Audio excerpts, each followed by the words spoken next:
Apa betul di ibadah ini di sini, kira-kira di sini di pusat? Dari Miangas tuh ke bawah sampai Rote. Nah, mulai ukur dari Sabang sampai Merauke. Ah, betul.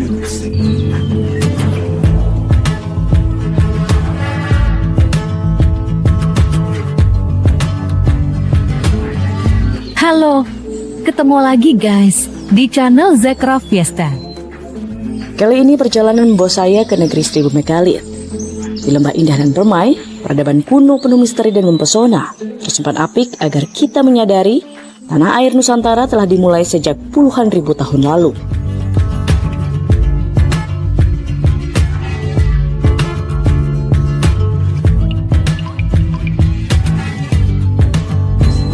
Menjadikannya ladang ilmu. Menyusuri lorong waktu zaman batu, kita mulai perjalanan saya. Menjelajahi negeri 1000 megalit.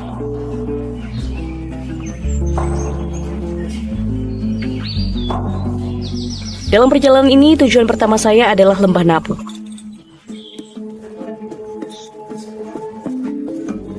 Dari Kota Palu, kami melewati Kabupaten Sigi sebelum masuk ke Kabupaten Poso. Perjalanan melewati gunung dan hutan selama kurang lebih 4 jam tak terasa berat ketika saya akhirnya bisa melihat permukiman warga di ujung mata.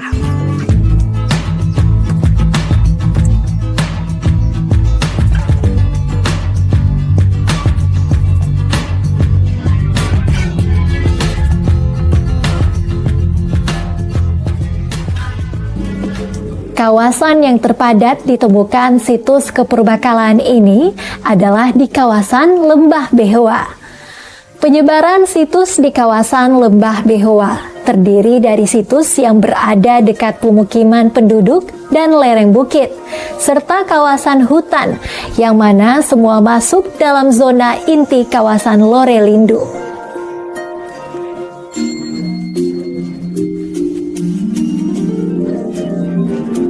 Artefak atau peninggalan yang ditemukan selama ini dari hasil penelitian di abad ke-19 hingga di tahun 2000-an, terdapat beberapa jenis peninggalan yang sudah teridentifikasi oleh para peneliti. Yang sangat terkenal adalah Kalamba, Arca Menhir. Arca Menhir inilah yang banyak terdapat di Sulawesi Tengah karena jenis patung-patung ini hanya terdapat di Sulawesi Tengah yang memiliki wajah, tangan, tapi tidak memiliki kaki. Dan Arca Menhir ini digolongkan situs megalitik tertua. Dari melihat bentuk peninggalan yang sudah terukir dan mempunyai simbol-simbol pada permukaannya, membuktikan bahwa peradaban dan teknologi zaman dahulu sudah ada.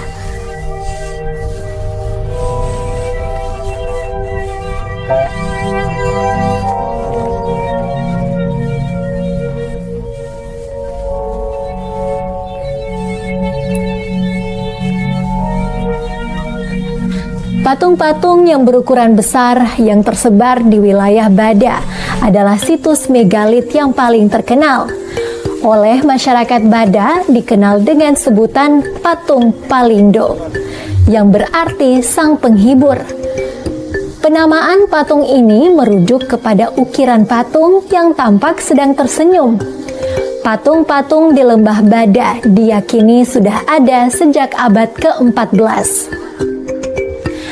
Keberadaan situs yang sudah lama ini menunjukkan bahwa dulunya terdapat peradaban besar di wilayah ini. Masih banyak peneliti arkeolog yang datang ke tempat ini untuk memecahkan misteri keberadaan patung-patung megalit di Lembah Bada.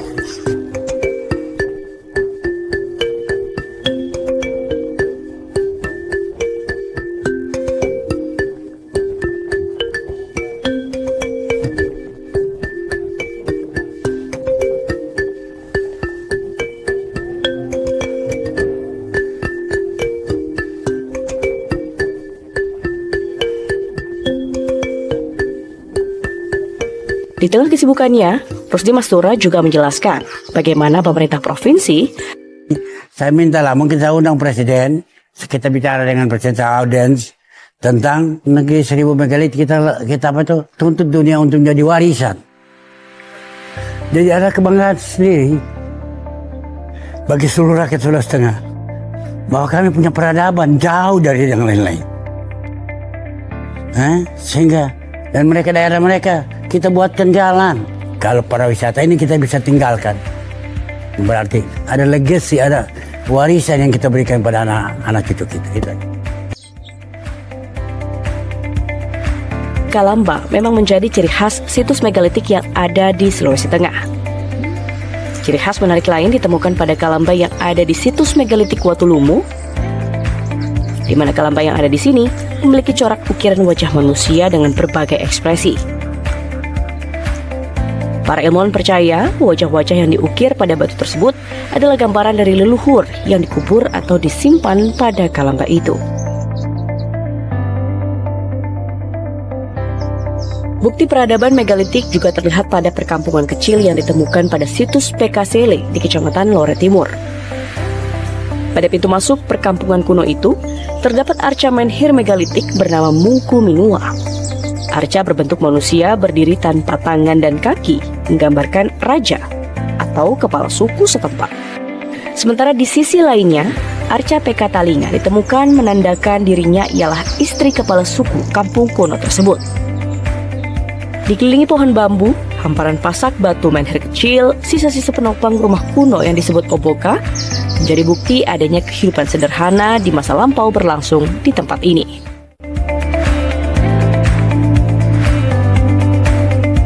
Keberadaan cagar budaya situs megalitik tidak lepas dari peranan masyarakat suku Lore sebagai masyarakat asli yang tinggal di kawasan Taman Nasional Lore Lindu.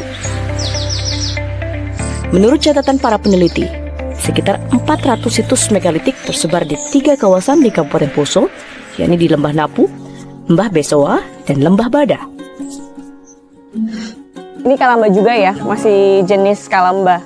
Situs Pokekea menjadi salah satu situs yang memiliki ragam artefak paling lengkap. Beberapa Kalamba yang ada di sini memiliki ragam hias bernilai seni tinggi. Hanya golongan berstrata sosial tinggi saja yang memiliki ragam hias di Kalamba atau makam mereka. Hiasan yang menarik salah satunya adalah yang menampilkan makaka Sulawesi. Selain Kalamba ada juga dolmen atau meja batu makam dan beberapa arca menhir atau patung batu. Sementara itu ada juga arca menhir dengan bentuk serupa di Lembah Besoa, yakni arca menhir Tadulako. Arca ini dipercaya merupakan penggambaran panglima perang di masa megalitikum. Arca-arca menhir ini merupakan situs-situs yang paling sering dikunjungi wisatawan. Keberadaan lumpang batu di Desa Vatunonju pertama kali ditemukan dan dilakukan penelitian oleh misionaris dan ilmuwan Belanda bernama Albert Pruit dan Andriani pada tahun 1898 Masehi. Kemudian oleh seorang budayawan Sulawesi Tengah, Masyudin Masyuda, melakukan penelitian pada tahun 1972 tentang lumpang batu yang ditemukan oleh kedua ilmuwan Belanda tersebut.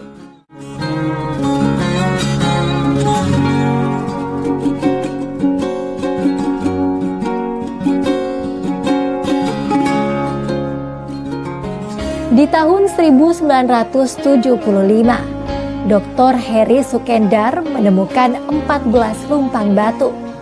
Oleh Dr. Heri, lumpang batu tersebut dirawat dan membuat lembaga kebudayaan di Desa Vatunonju yang hingga saat ini terus dijaga dan dilestarikan keberadaannya.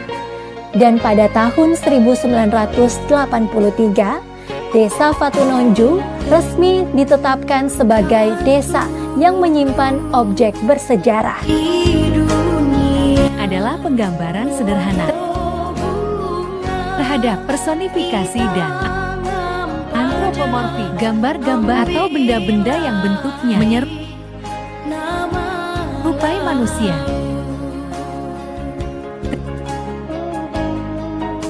Terima kasih atas perhatiannya, dan sampai jumpa di episode berikutnya. Subscribe, ya. Kanal Zakra Fiesta. Amin.